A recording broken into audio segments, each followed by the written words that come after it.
ఎవరు ఎత్తట్లేదంట్రా? నువ్వు తెగ ఫీల్ అయిపోతున్నావు కానీ అది నీకేదో రాంగ్ నెంబర్ ఇస్తుంటది. ఒరే ఇది వన్ సైడ్ లోరా. ప్రయాణం ఎంత దూరం అయినా ఒక అడుగుతోనే స్టార్ట్ అవుతుంది. ప్రేమ కూడా ఇంతేరా, వన్ సైడ్ స్టార్ట్ అయ్యి సెకండ్ సైడ్ ఎండ్ అవుతుంది. ఫిలాసఫీ వద్దురా, నీ ఫేస్కి అస్సలు సూట్ అవుతుంది. లైన్లో దొరకపోతే ఏంట్రా, లైవ్లోకి వెళ్ళిపో. భలే అడే వచ్చావురా. Hello, enquiry?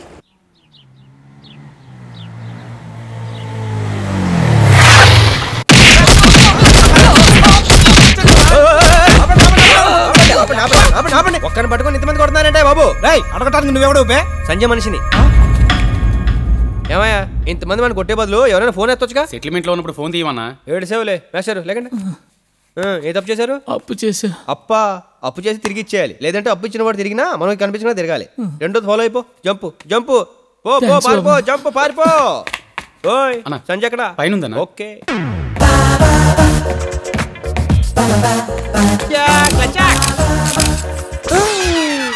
ఎవడ్రా నువ్వు? బట్టలు మార్చుకుంటుంటే ఇంట్లోకి వచ్చి ఫోటోలు తీస్తున్నావు? అంటే నేను సంజయ్ కోసం వచ్చాను. నేనే సంజయ్ను. ఊరుకోండి, మీరు సంజయ్ అంటే మీ పేరు వేరే ఉంటుంది. ఒకసారి గుర్తు చేసుకోండి ప్లీజ్. నా పేరు నేను గుర్తు చేసుకోవడం ఏంట్రా? అసలు ఎవడ్రా నువ్వు? టెన్షన్ అవ్వకండి, సంజయ్ ఈ నెంబర్ ఇచ్చింది.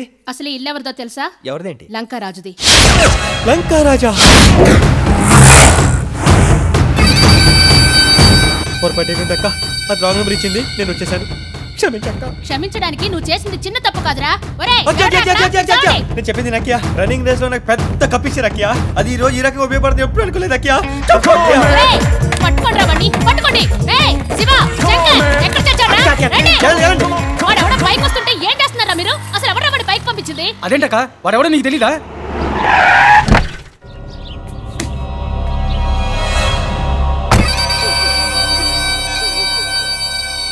అక్కేం చేస్తుందిరా? ఏడుస్తుందన్న. ఈ విషయం జనానికి తెలిస్తే జనం ఏం చేస్తారో? నవ్వుతారన్న. కరెక్ట్ గా చెప్పావురా. నేను నా పరువు ప్రతిష్ట బెజవాడలో ఉండాలంటే ఒకటి చెయ్యాలి. దీన్నైనా చంపాలి, లేదా వాణ్ణైనా చంపాలి.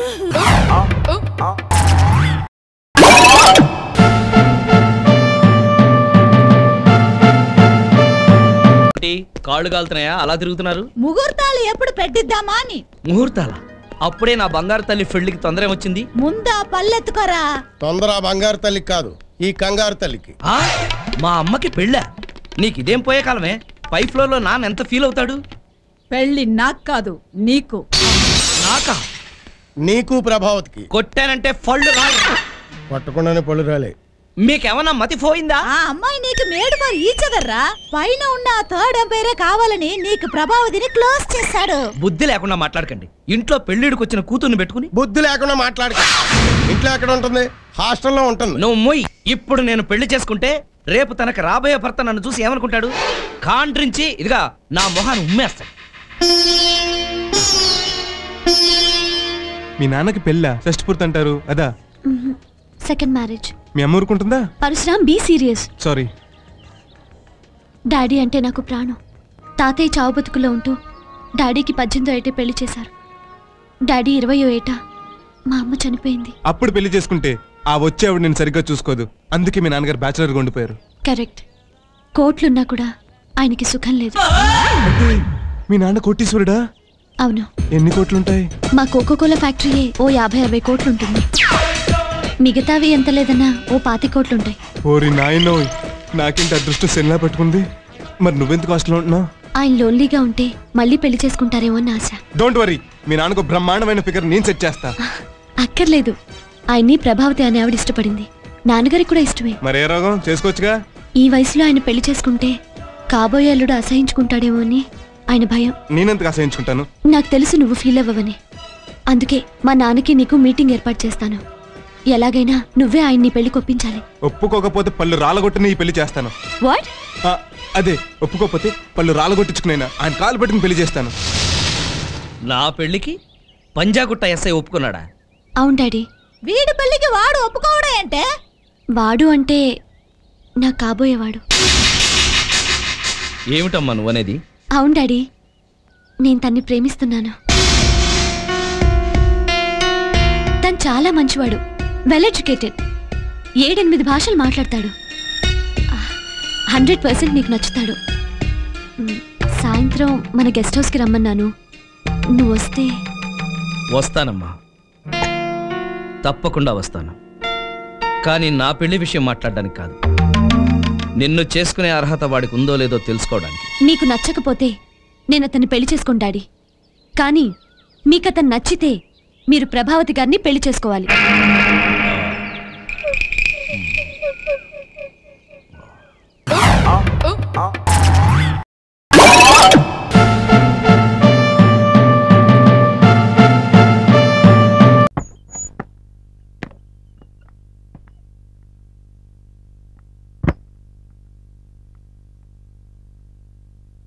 గెస్ట్ హౌస్ బానే ఉందిరా. అవునరా, మరి బెడ్రూమ్ ఎక్కడా? అరవద్దు, నాకు సౌండ్ నచ్చదు. ఇదే హాలు, ఇదే బెడ్రూమ్. ఇంతకీ నీ పేరేంటి? శివం. ఏంటి శవమా? శవం కాదు, శివం. కొంచెం మామూలుగా చెప్పొచ్చుగా. చిన్నప్పటి నుంచి నా తీరే అంత. ఈ హాలుకున్న ఒకే ఒక్క పెద్ద కిటికీ అదే. పగలు తెరిస్తే సూర్యుడు కనబడతాడు, రాత్రుల్లో చంద్రుడు కనిపిస్తాడా? చుక్కలు కూడా కనబడతాయి, అయినా తెరవద్దు. ఎందుకని? ఎందుకని అడగొద్దు. ఇదే బాత్రూమ్. అర్ధరాత్రి 1కి వచ్చినా 2కి వచ్చినా బాత్రూమ్ వాడొద్దు. బయటికెళ్ళండి. వాటర్ ప్రాబ్లమా? బాత్రూమే ప్రాబ్లం. ఇది వరకు మీలాగే వచ్చిన ఒకడు షవర్ కింద సూసైడ్ చేసుకున్నాడు. ఇదేంట్రా, మనం టూర్కి వచ్చామా భూత్ వచ్చామా? ఇంతకీ మీరెన్ని రోజులుంటారో చెబితే ఏర్పాట్లు చేసుకుంటాను. అది ఈ రోజు రాత్రిని బట్టి డిసైడ్ చేసుకుంటాం. వస్తా. రావద్దు, అవసరమైతే మేమే పిలుస్తాం. కుక్క పూసుని ఫ్యాన్ అయ్యిండ్రా. అది కూడా తిరగదు. రే, కనీసం కిటికీనే తీయండిరా.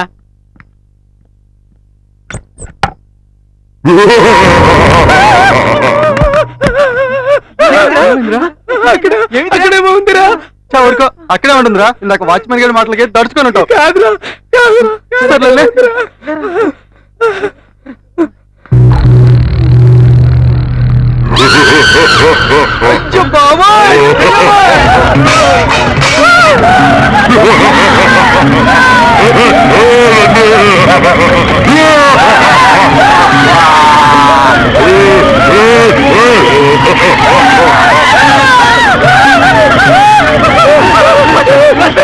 లోపల దెయ్యం కాదు, మా తమ్ముడు. పాపం నా తర్వాత చచ్చాడు కదా, ఇంకా గెస్ట్ హౌస్ మీద మోజు తీరనట్టుంది. అంటే నువ్వు వాచ్మెన్ కదా? వాచ్మెన్ నే, సంవత్సరం క్రితం చావక ముందు.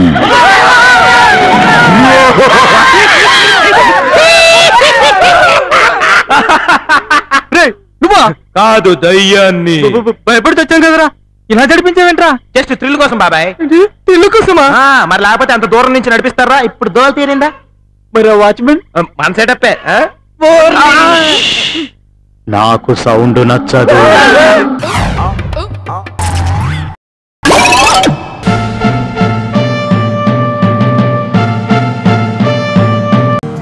Excuse me. ఏమండి సార్? సార్,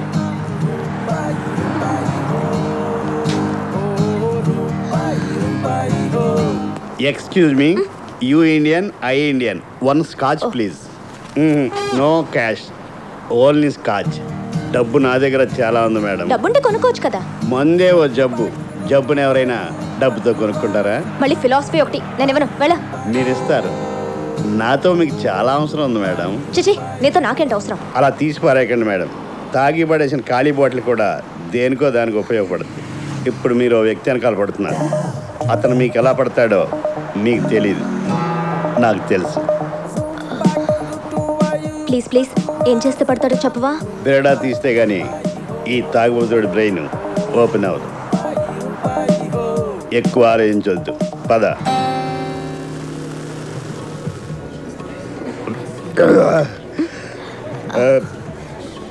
తెలుగుడే కాబట్టి సెంటిమెంట్తో కొడితే పడిపోవచ్చు. సెంటిమెంట్ ఎక్కడ దొరుకుతుంది? నాకు తెలిసి ఈ బార్లో దొరకదు. ట్రై చేస్తే చెరులో దొరుకుద్ది. ఏంటి? అవును, నువ్వు చెరులో దూకాలి. నిన్ను రక్షించడానికి అతను దూకేస్తాడు. మన వాళ్ళకి సెంటిమెంట్ ఎక్కువ కదా, బాడీ టచ్ అవుతాయి.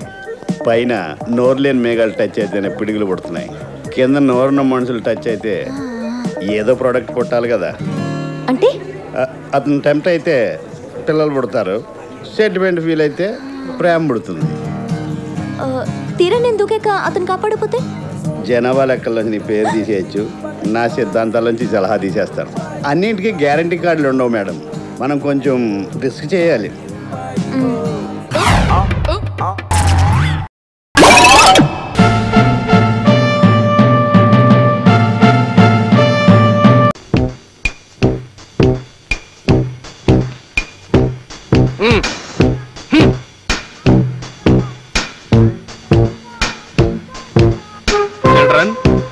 చూశారుగా, అమ్మ ఆఫీస్కి వెళ్ళింది. ఈ రోజు నుంచి డాడీ కింగ్డమ్ అంటే నేను, అనగనగా ఒక రాజు, వాడే వీడు. మీరిద్దరూ నా ప్రజలు. నా చల్లని పాలనలో ఏమిటా పిచ్చి నవ్వులు? నా మొహం కోతిలా ఉందా?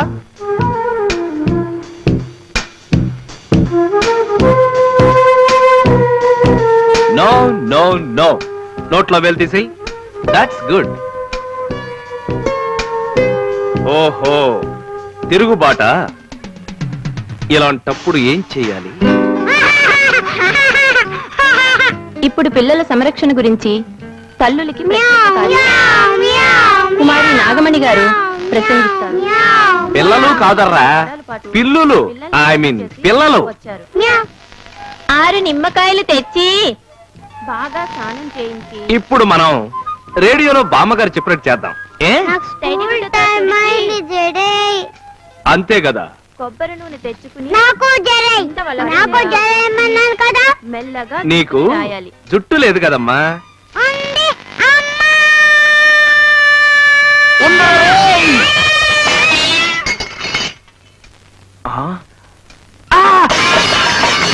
డాడీ నోట్లో వేలు వద్దని చెప్పారా? డాడీ తమ్ముడు కొడుతున్నాడు. కొడితే నువ్వు మళ్ళీ చెరక్కొట్టు.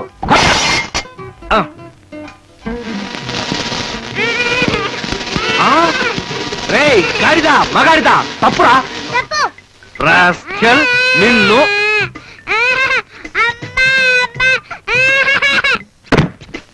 కదిలావో బుర్ర బద్దలైపోతుంది. కబడ్దార్. పాపకి చక్కగా చిక్కు తీసి దువ్వుతో జడ అల్లాలి. అమ్మ కాదు, డాడీ. డాడీ అని ఏడు. ఏడు.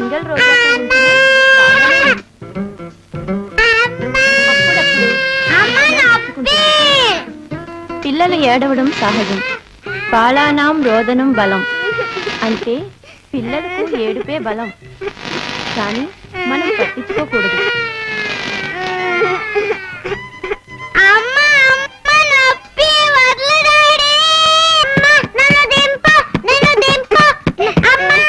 ఏడు ఏడు బలం బలం. మేడం, మేడం గారు లేరా అండి? మేడం గారు లేరు, నేనే మేడంని. సేల్సా? నేనేం కొన్ను. Go go. ఇది మీరు కొనే సరుకు కాదులేండి.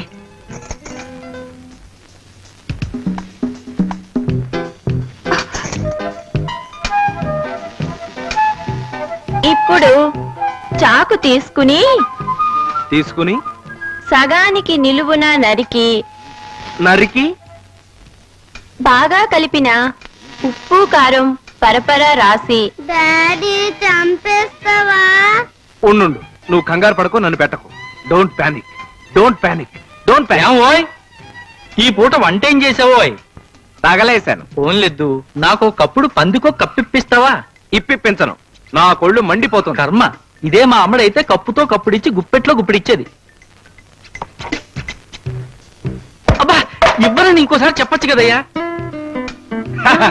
Very good brother. కొట్టు, ఇంకోటి కొట్టు. అమ్మా రిచ్చా ఆగలేను, స్కూల్ టైం అయింది.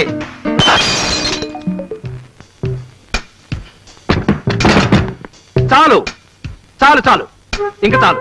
డబ్బా అక్కడ పెట్టు. దా. ఒరే బ్రదరు, ప్లీజ్ నన్ను కాస్త కాన్సన్ట్రేట్ చేయని. ప్రొద్దుటే చన్నీళ్లతో స్నానం చేయించాం తల్లి. ఉతికిన బట్టలు వేసామండి. తగినంత ఉప్పు కలిపిన ముక్కల్ని 3వ రోజున జాడీలో పెట్టి మూత పెట్టాలి. ఇలా చేస్తే ఉప్పు కలిపిన పుల్లగా కమ్మగా చాలా కాలం ఉంటాయి.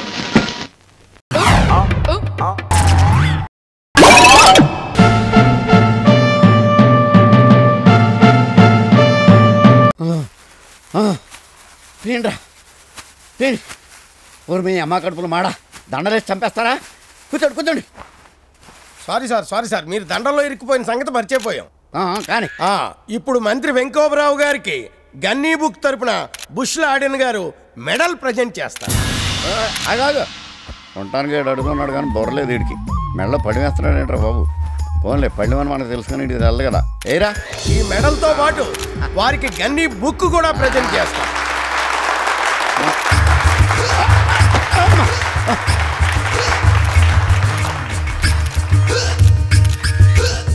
నాకు చాలా సంతోషంగా ఉంది, అలాగే చాలా బాధగా కూడా ఉంది. సంతోషం ఏమిటంటే లాడెన్ బుష్ గారు బుష్ లాడెన్ గారు ఎక్కడో అమెరికా నుంచి అంత దూరం నుంచి నా కోసం రావడం సంతోషం. ఇంకా బాధ ఏమిటంటే ఆయన ఇక్కడికి వచ్చి ఎంతో డబ్బు ఖర్చు పెట్టుకుని ఓ 5 స్టార్ హోటల్లో దిగడం. అందుకని గన్నీ బుక్ కమిటీ వారికి ముందు ముందు ఇలాంటి ఇబ్బందులు లేకుండా సొంత గెస్ట్ హౌస్లు కట్టుకోవడానికి మన అసెంబ్లీ పక్కనే 500 ఎకరాలు కేటాయిస్తానని వాగ్దానం చేస్తున్నాను. Are you happy? ఏంటి అసెంబ్లీ పక్కన 500 ఎకరాల ఎక్కడుంది? అది పబ్లిక్ గార్డెన్ కదా. ఇంకా నయం అసెంబ్లీ రాసిస్తానం లేదు. మీ వాగ్దానం ప్రెస్ వాళ్ళకి నచ్చినట్లేదు. రేపు పేపర్లో ఏం రాసేస్తారో ఏంటో. నేనున్నాను కదా, వాళ్ళకి ఎలా జలకిస్తానో చూడు. మా జర్నలిస్ట్ సోదరులందరికీ కూడా సొంత ఇల్లు కట్టుకోవడానికి గాను అసెంబ్లీ పక్కన ఉన్నటువంటి పబ్లిక్ గార్డెన్ కేటాయిస్తున్నాను.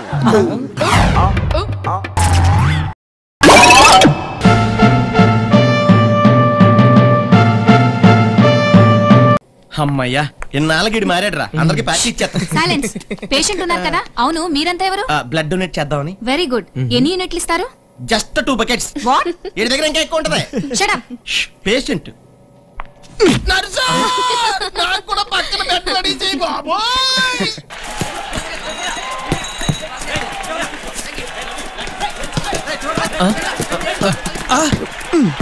Shit shit.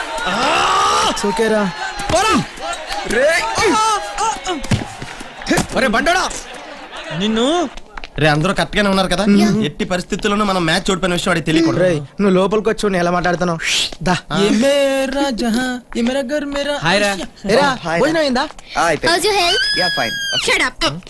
ఏంట్రా వాళ్ళతో నీకు గుసగుసలేంటి? లేదురా పేషెంట్కి ఎప్పుడు హార్లిక్స్ ఇస్తున్నారు. ఏ హాఫ్ క్వార్టర్ అయితే హ్యాపీకి నిద్రపోతారు కదా అని చెప్తా. నువ్వు తొందరగా రెడీ నెక్స్ట్ మ్యాచ్ ఆడాలరా. అవునరా నువ్వు లేని మన టీము టెండూల్కర్ లేని క్రికెట్ టీమ్ లో తయారైంది. అమ్మయ్యా ఎలాగలా మనం ఫస్ట్ మ్యాచ్ విన్ అయ్యాం. అవునా ఎన్ని గోల్స్ వేసారా? ఏంట్రా వాడు 2 అంటాడు ఇటు 3 అంటాడు. అవునరా ఇటు 2 వేసాడు ఇటు 3 వేసాడు. ఇలా చాలా ఏహం ఎన్ని మట్టి గుర్తుంటా చెప్పు. ఈడు కొట్టిన బాల్ కోసం ఇంకా గ్రౌండ్ బయట ఎత్తుతున్నారు తెలుసా? నిజం రా కప్పు కూడా ఇచ్చారు.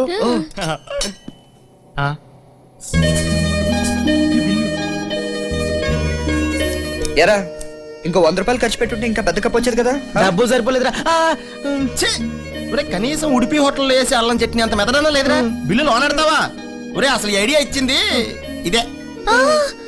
సారీ రా, నువ్వు ఉన్న పరిస్థితుల్లో ఓడిపోయావని చెప్తే నువ్వు బాధపడతావని అబద్ధం చెప్పావు. రే అవన్నీ మర్చిపోండిరా. నెక్స్ట్ మ్యాచ్ మనం ఆడదాం, డెఫినెట్ గా గెలుస్తాం. మనం కలిసినంత కాలం ఎప్పుడు ఓడిపోవరా. చాలా బాగా చెప్పారా.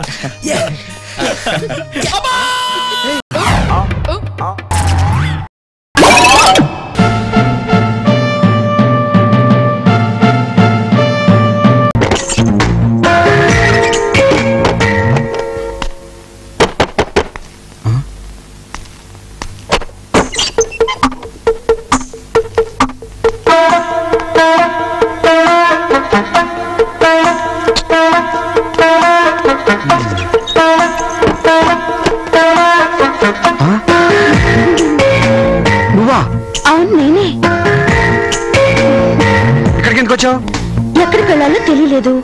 ఇక్కడుందా అని వచ్చేసాను. ఇక్కడ వీలేదు. వెళ్ళిపో. ఒంటరి ఆడపిల్లని ఇంత రాత్రిపూట ఎక్కడికి వెళ్ళను? పొద్దున్నే వెళ్ళిపోతాను. అదేం కుదరదు. ఇది నా ఇల్లు కాదు. పైగా నేనే బేవర్స్గా ఉంటున్నాను. Please please please please please please please. ఇదిగో అంత రిక్వెస్ట్ గా అడక్కు. అలా అడిగితే నేను కాదనలేను. అంటే నువ్వెంత అందగాడివో నీ మనసు కూడా అంత అందమైందన్నమాట. అదేం కాదు. సర్లే నేను ఎక్కడ పడుకోను? అంటే ఇక్కడ ఉండడానికి డిసైడ్ అయిపోయావా? అంతేగా మరి. ఇదిగో అయితే పొద్దున్న వెళ్ళిపోవాలి. అలాగే. వెళ్ళి సోపాలో పడుకో. Thank you. నీ పేరేంటి చెప్పలేదు? నువ్వు అడగలేదుగా. ఇప్పుడు అడుగుతున్నానుగా, చెప్పు. స్వప్న. నీ పేరేంటి? రాజా. అది సరే గాని మీ నాన్నగారి పేరేంటి? చూడమ్మా, బయట ఎవరడిగినా నువ్వు పలానా అని చెప్పొద్దు. నిన్న అడిగేది. మీ ఫాదర్ పేరేంటి? స్వప్న ఫాదర్. పేరు స్వప్న ఫాదరా? మీ నాన్నగారి పేరు? స్వప్న నాన్నగారు. మీ మదర్ పేరేంటి? స్వప్న మదర్. మీ ఊరు పేరేంటి? స్వప్న ఊరు. ఇప్పుడు నేను చెప్పేది సరిగ్గా అర్థం చేసుకో. నీ పేరేంటి? స్వప్న. మీ ఫాదర్ పేరు? స్వప్న ఫాదర్. మీ మదర్ పేరు? స్వప్న మదర్. వెళ్ళి సోపాలు పడుకో.